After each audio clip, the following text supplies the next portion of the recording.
Hey, hello, boys and girls. So, this is Mohit Agarwal here, and the most awaited video is here.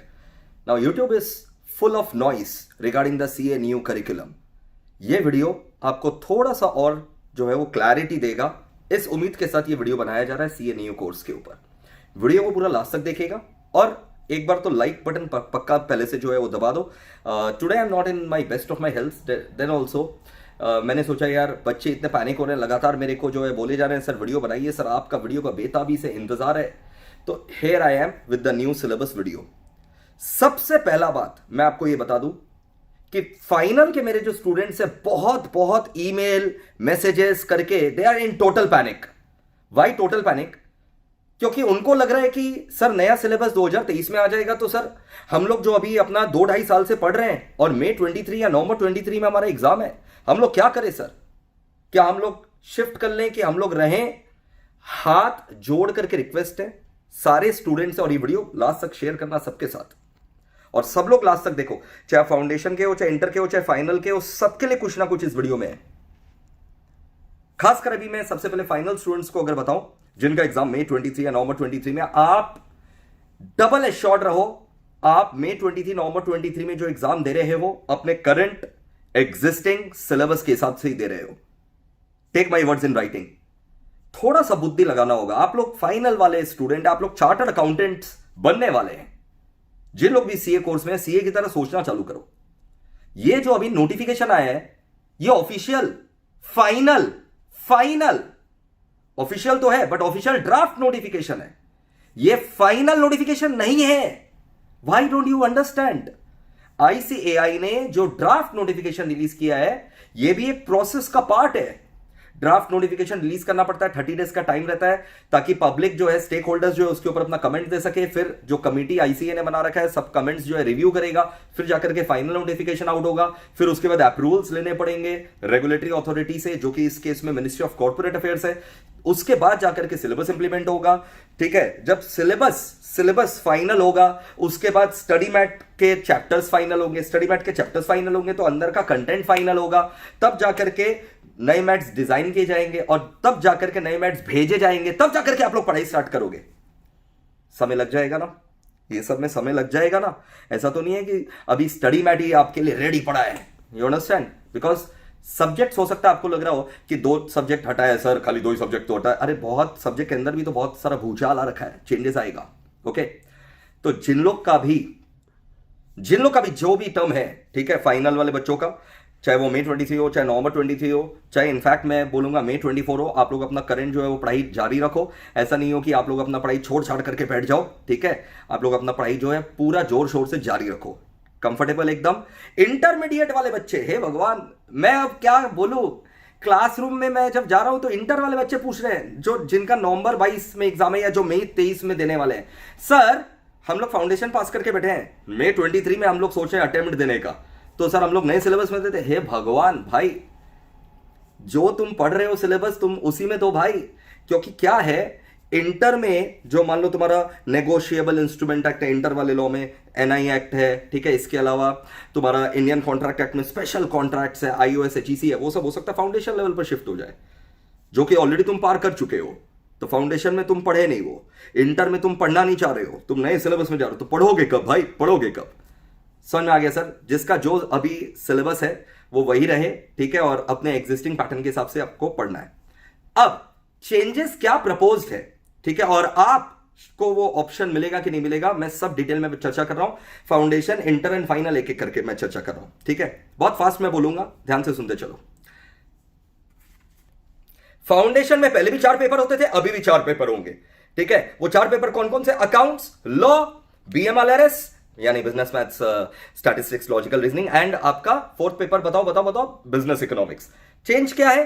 Change है कि जो फालतू papers, फालतू subjects था ना, जो मतलब आपको बहुत अच्छा लगता था, जैसे इंग्लिश फाउंडेशन लेवल पर जो इंग्लिश था, बीसीआर एंड बीसीके जो बिजनेस कमर्शियल नॉलेज था, वो हटा दिया जाएगा फाउंडेशन लेवल से। उसका कोई रिक्वायरमेंट फील नहीं हुआ तो फाउंडेशन लेवल से वो हटा दिया जाएगा। ठीक है, सिलेबस थोड़ा सा बढ़ जाएगा, मोटा मोटी फाउंडेशन ऑलमोस्ट सेम ही है। ठीक है, पहले भी 400 नंबर का था, अभी भी 400 मार्क्स का है। पहले भी 200 मार्क्स का उसमें एमसीक्यू था, 200 मार्क्स सब्जेक्टिव, अभी भी 200 मार्क्स इसमें एमसीक्यू है नए वाले में, और 200 मार्क्स सब्जेक्टिव। एमसीक्यू पेपर पहले भी अकाउंट्स और लॉ के एमसीक्यू पेपर जो है पहले भी आपके अकाउंट्स और लॉ के अलावा जो दो पेपर्स होते थे वो होते थे सब्जेक्टिव पेपर अकाउंट्स लॉ, पहले भी अकाउंट्स लॉ सब्जेक्टिव होता था, अभी भी अकाउंट्स लॉ सब्जेक्टिव पेपर ही है, जो कि मैं पढ़ाता हूं आपको फाउंडेशन लेवल पर दबा करके, बड़ा मजा आता है। ठीक है, पहले भी आपका इकोनॉमिक्स एमसीक्यू रहता था और बीएमएलआरएस एमसीक्यू रहता था, अभी भी वही दो पेपर एमसीक्यू है, मतलब उतना सी सौ चेंज नहीं है फाउंडेशन लेवल का अगर हम बात करें तो। एक जबरदस्त चेंज है, हम लोग का हमेशा से डिमांड था ना, हमेशा से ये डिमांड था ना कि जो एंट्री लेवल है फाउंडेशन, ठीक है, उसको और स्ट्रिक्ट किया जाए, वो इंस्टीट्यूट ने सुन लिया, वो आईसीआई ने सुन लिया है। 50% एग्रीगेट में तो लाना ही पड़ेगा पासिंग परसेंटेज, इंडिविजुअल पेपर में पहले 40% था, उसको बढ़ा करके 50% कर दिया गया है। ये सभी के लिए, इंडस्ट्री के लिए अच्छा है, खासकर स्टूडेंट्स के लिए बहुत अच्छा है कि अगर वो स्टूडेंट फाउंडेशन में 40% ही खाली सिक्योर कर रहा है तो कहीं ना कहीं उसको इंटर फाइनल क्लियर करने में दिक्कत आता था। इंस्टीट्यूट ने फाउंडेशन को ही जो है एंट्री पर ही जो है ना बहुत ज्यादा स्ट्रिक्ट करने का फैसला कर लिया, पासिंग परसेंटेज वाइज 40 से 50% कर दिया, ताकि खाली डिजर्विंग स्टूडेंट ही इंटर पे आए। तो ये आई वेलकम दिस स्टेप, ठीक है, इट्स अ गुड मूव। ये हो गया फाउंडेशन। अब बात करते हैं इंटरमीडिएट का। जानते हो, मैं अभी लास्ट वीक ही रिलेटिव मेरे आए हुए थे घर पे, वो बोल रहे थे यार मोहित, हमारे जमाने में जो है ना, मेरे बड़े भैया हैं, अब उनका लड़का जो है वो सीए कर रहा है, ठीक है, तो वो बोल रहे थे यार हमारे जमाने में तो 6 पेपर होता था यार इंटर में, यार अभी 8 पेपर है। मैंने बोला हाँ भैया 8 पेपर है, बच्चों को तकलीफ भी बहुत आता है, ठीक है, और इससे अच्छा फाउंडेशन को थोड़ा सा और वहाँ पर प्रेशर बढ़ाया जाए रादर देन इंटर पर एक साथ बॉम्बार्डिंग करना। आईसीएआई ने ये बात भी आप लोग का सुन लिया है, 8 पेपर से सिर्फ 6 पेपर हो चुके हैं। You heard it right, intermediate में 6 पेपर। अगेन मैं ये बता दूं, ये ड्राफ्ट है, फाइनल नोटिफिकेशन में कुछ भी बदलाव आ सकता है। जैसे इसके ठीक पहले पता है जब सिलेबस चेंज हुआ था उसमें ड्राफ्ट में ईआईएस कहीं पर भी नहीं था, फाइनल में ईआईएस था। अभी भी वही है, अभी भी वही है। जो 6 पेपर है ना इंटरमीडिएट का, जो 6 पेपर है, जो नया प्रपोज्ड स्कीम है 6 पेपर, वो 6 पेपर कैसे हो गया सर? एक तो वो जो आपका एफएम इको था ना, उससे इको हटा दिया गया है इंटर से, वो आपके फाउंडेशन में शिफ्ट कर दिया गया। और ईआईएसएसएम का जो पेपर था ना, एफएम इको से इको गया, ईआईएसएसएम से ईएस गया, तो बचा एफएमएसएम। एफएमएसएम का पेपर आ चुका है, ठीक है, तो एक पेपर कम हो गया। और एक पेपर आपका एडवांस अकाउंट्स जो था ना, वो अकाउंट्स के साथ ही पंच कर दिया गया। हमारे जमाने में पहले अकाउंट्स का एक पेपर होता था, अभी भी एक पेपर रहेगा। इस तरीके से 6 पेपर इंटर लेवल पर, ठीक है ना। तो दोस्तों बहुत सारे बच्चे तो एकदम गांगुली डांस कर रहे हैं ये सोच करके कि एएस हट गया, इट्स अ वेलकम स्टेप, ठीक है, क्योंकि एएस जो है किसी को भी पढ़ने का जनरली ठीक है 5-10% बच्चों को छोड़कर जनरली एएस जो है वो पढ़ने का बहुत जन को जो है मन नहीं करता था, बट टेंशन नहीं, ठीक है। देन अच्छा, इंटर में एक और खास बात ये है, पासिंग परसेंटेज बता दो sir. Passing percentage 40% in each paper है, सेम है 40% in each paper and 50% aggregate, ठीक है।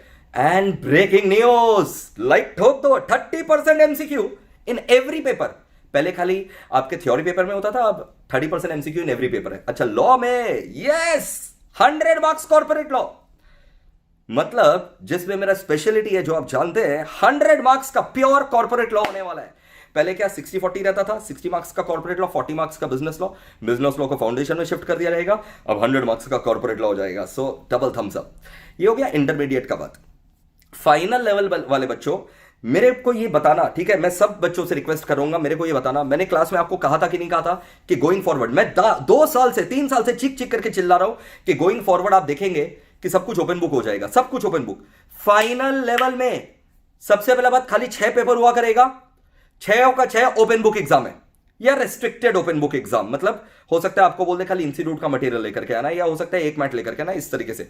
लेकिन close book exam final level पर नहीं होगा, ये बात इंस्टीट्यूट ने फिक्स कर दिया है कि भाई क्लोज बुक एग्जाम जो है, इंटर में क्लोज बुक्स ही है, आपको बुक्स घर में छोड़ करके आना पड़ेंगे या सेंटर के बाहर रखने पड़ेंगे। लेकिन फाइनल लेवल पर open book exams are there and it's true. आप किसी भी लॉयर को या किसी भी प्रैक्टिशनर को, ठीक है, जब कंसल्टेंसी देते हुए देखते हैं तो यार वो तो रेफर करके ही देता है ना कंसल्टेंसी, तो उसका काम रटाफिकेशन नहीं है, उसका काम है analysis, intuitive mind, analytical mind, which you have to showcase at the final level. So it's a welcome step, more than welcome step by the institute की रटाफिकेशन को डन अवे विद। और भाई आराम से आपको बुक दे दिया है, ये रहा क्वेश्चन, ये रहा प्रॉब्लम, आप सॉल्यूशन दो, एनालिसिस करके आप सॉल्यूशन दो क्लाइंट को। यही तो रियल वर्ल्ड में भी करना है आपको। 6 पेपर, अब 2 पेपर एकदम ही आउट। कौन से हो गए हैं? एससीएमपी एंड लॉ। लेकिन चिंता का बात नहीं है, एससीएमपी और लॉ जो है आपको सेल्फ प्रैक्टिस मॉड्यूल पर, यानी ऑनलाइन असेसमेंट टेस्ट पर क्लियर करने पड़ेंगे। होम बेस्ड एग्जाम्स रहेगा और आपको खुद से ही जो है वो घर बैठे क्लियर करने पड़ेंगे, ठीक है, सेल्फ टेस्ट की तरह। राइट, हम लोग के समय भी होता था, पता है, हमारे समय में ना संडे टेस्ट बोल करके हुआ करता था, ठीक है। संडे टेस्ट क्या होता था? मतलब मैं आपको बता रहा हूं, खौफनाक रहता था। इंटरमीडिएट, वो भी इंटरमीडिएट के पहले फाउंडेशन क्लियर किया, इंटरमीडिएट हम दे सकेंगे कि नहीं दे सकेंगे, इसका फैसला हमारा संडे टेस्ट करता था। इंस्टीट्यूट जो है ना, जैसे सेंटर्स बुक कर लेता था और हर संडे उस सेंटर्स पे एग्जाम होते थे। सारे सब्जेक्ट्स हम लोग को जाकर के क्लियर करने पड़ते थे, सेंटर बेस्ड एग्जाम्स क्लियर करने पड़ते थे, फिर जाकर के हम लोग इंटर का एग्जाम्स लिख सकते थे, जो इंटर का असली एग्जाम्स था। उसके पहले एक जो प्रैक्टिस एग्जाम्स है उसको क्लियर करना पड़ता था। सोचो क्या लेवल का प्रिपरेशन होता था उस समय, है ना।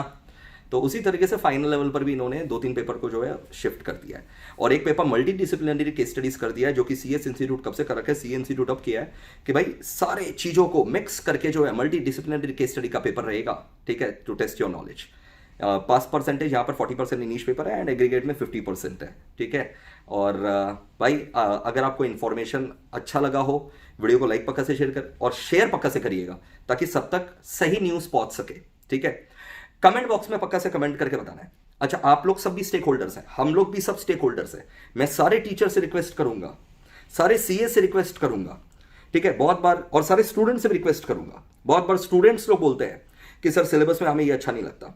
लिखो क्यों अच्छा नहीं लगता, मैं लिंक दे दूंगा कहां पर आप जो अपना फीडबैक दे सकते हैं, सीधा आईसीआई तक वो फीडबैक जाएगा, ठीक है।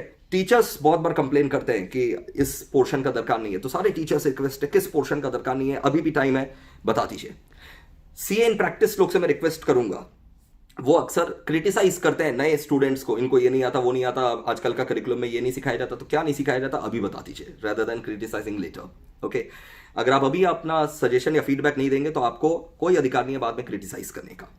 कमेंट बॉक्स में पक्का से कमेंट करके आप लोग भी अपना और फीडबैक दीजिएगा सिलेबस को लेकर के, ठीक है। ये एक रेवोल्यूशनरी चेंज है, we should all welcome it and we are in it together. जैसा कि आपको बताया, मैं आपका साथ कभी भी नहीं छोड़ूंगा एंड आई मीन इट, ठीक है, I mean it, I really mean it from the bottom of my heart, okay. अच्छा, ट्रांजिशन फेज जो है, जिनका फाइनल का एग्जाम मई 23 और नवंबर 23 में है, मैं फिर से बता रहा हूं, ये सब चक्कर में मत पड़ो। कोई तुम्हारे लिए ट्रांजिशन फेज अगर आता भी है और तुम लेते हो तो तुमसे बड़ा बेवकूफ कोई नहीं होगा, क्योंकि सीए फाइनल्स ऑलरेडी 6 महीना पहले तुमको अपना प्रिपरेशन कंप्लीट करना है।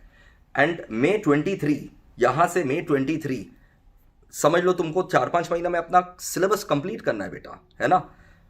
और 3 साल लगता है फाइनल का प्रिपरेशन में, तुमने 3 साल सोच करके अपना सब्जेक्ट्स प्लान कर रखा है। तो चाहे मई 23 हो, नवंबर 23 हो, तुम अपना एग्जिस्टिंग सिलेबस में ही दो, ये मेरा रिकमेंडेशन है। अगर तुमको ऑप्शन मिलता भी है तो तुमको नहीं लेना चाहिए। गोइंग फॉरवर्ड, इंटरमीडिएट स्टूडेंट्स क्या करें, जो इंटरमीडिएट स्टूडेंट्स अभी ऑलरेडी इंटर पढ़ रहे हैं, ऑलरेडी इंटरमीडिएट मई 23 या नवंबर 22 में देने का टारगेट कर रखे हैं, वो अपना एग्जिस्टिंग पैटर्न के हिसाब से ही दो, ठीक है, क्योंकि उन्होंने ऑलरेडी पढ़ाई चालू कर दिया। सर उससे कोई मतलब नहीं, हम लोग फिर से पढ़ लेंगे, लेकिन तुम्हारा बेस तो खराब है ना। अभी जो नया इंटर आ रहा है उसमें 6 सब्जेक्ट है, क्योंकि बहुत सारा पोर्शन लोग फाउंडेशन में पढ़ लिया है। तुम तो मतलब ना इधर के ना उधर के रहोगे, वो वाला हालत हो जाएगा धोबी का डैश की तरह, कि तुम फाउंडेशन से कहाँ जा रहे हो, इंटर, है ना, फाउंडेशन से कहाँ जा रहे हो, इंटर।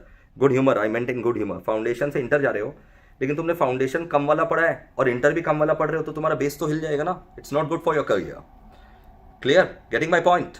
तो जो इंटर का 6 पेपर का लालच है, ठीक है, तुम सोच रहे हो यार इंटर का 6 पेपर का लालच कर लेते हैं, बट फाउंडेशन में तुमने वो सब चीज नहीं पढ़ा है जो इंटर से फाउंडेशन अभी शिफ्ट हो रहा है। तुमने तो सस्सा मंदा वाला फाउंडेशन पढ़ा है, ठीक है, और अब सस्सा मंदा वाला इंटर, सस्सा मंदा इन द सेंस कम वेटेज वाला इंटर, नॉट रिकमेंडेड।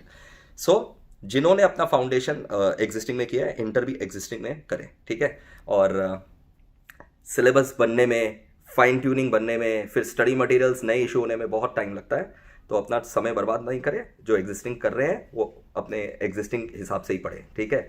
और इसके अलावा और हाँ, प्रैक्टिकल ट्रेनिंग जो है उसके ऊपर भी मैं बोल दूँ, 3 साल का हुआ करता था, अब 2 साल करेगा प्रैक्टिकल ट्रेनिंग। ये एक वेलकम न्यूज़ है। 2 साल में जिसको सीखना होता है वो सीख लेता है, जो इसको नहीं समझ में आएगा, नहीं सीखेगा वो 2 साल में, वो तीसरा साल में भी कुछ उखाड़ नहीं सकता। Stipend has been doubled again, it's a welcome move, ठीक है। ट्रिपल कर देता तो बहुत बढ़िया रहता, बट डबल से ही अभी फिलहाल हम लोग को संतुष्टि है। एंड जी हाँ, अगर आप सीओपी लेना चाहेंगे तो आपको एग्जिस्टिंग सीएफओ में 1 साल का जो है वहाँ पर ट्रेनिंग जो है करना मैंडेटरी है उसके अंदर, तो ये भी एक अच्छा संदेश है। एंड ओवरऑल अगर मैं समराइज करूँ अब, तो फाउंडेशन में पहले भी 4 पेपर थे, अभी भी 4 पेपर है फाउंडेशन में, ठीक है। पहले भी उसमें 2 सब्जेक्टिव थे, अकाउंट्स लो, अभी भी 2 सब्जेक्टिव अकाउंट्स लो, और 2 एमसीक्यू अभी भी है, वही economics and business maths, logical reasoning and statistics. Inter में 8 की जगह 6 पेपर हो गया। क्यों 8 की जगह 6 पेपर हो गया? ईआईएस हट गया, इको हट गया, ठीक है, और अकाउंट्स का एक पेपर हट गया, इसलिए 8 से 6 पेपर हो गया। फाइनल में ब्रेकिंग न्यूज ये है कि अब से सारा पेपर जो है ना close books done away with, close books नहीं रहेगा, सारे के सारे पेपर जो है वो ओपन बुक या रिस्ट्रिक्टेड ओपन बुक रहेंगे और 6 पेपर रहेगा, ठीक है। और एमसीक्यूज जो है, एमसीक्यूज इंटर में 30% एमसीक्यूज रहेगा, फाइनल में 30% एमसीक्यूज रहेगा in each and every paper, ठीक है। और negative marking has been introduce, foundation में पहले ही नेगेटिव मार्किंग थे 25% for each incorrect answer, inter and final में 25% for each incorrect answer has been introduce in the MCQs going forward, ठीक है। कमेंट बॉक्स में पक्का से कमेंट करके बताओ, वीडियो को ज्यादा से ज्यादा शेयर करो, and thank you for all the love, take care, God bless you.